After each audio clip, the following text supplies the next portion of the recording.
నీటిలో దిగేటప్పుడు కల్లా అప్పుడు అంటున్నాడు ఇక్కడ, ప్రభువా నీ దగ్గర నేను పొందాలి కానీ నా దగ్గర నువ్వు పొందుచున్నావా తండ్రి అన్నాడు.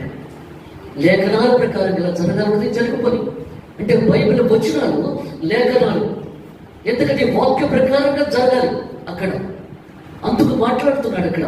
బాప్తిసం తీసుకున్న వెంటనే యేసు ప్రభువుకు వచ్చేటప్పుడు కల్లా పరిశుద్ధాత్మ ఒక మానవుడు లాగా ఆయన మీదకి వచ్చేసాడు. ఒక మానవుడిగా వచ్చాడు ఆయన మీదకి. ఆకాశం ఒక్కసారి తెరవబడింది. ఎందుకంటే సృష్టికర్త దేవుని సేవకు వస్తున్నాడు, ఆయన వాక్యం చెప్పడానికి వస్తున్నాడు, ప్రతి మనిషిని మార్చడానికి వస్తున్నాడు. ఒక్కసారి ఆకాశంలో తెరవబడి, ఈయన నా ప్రియ కుమారుడు, ఈయన ఎందుకు నేను ఆనందించుతున్నాను.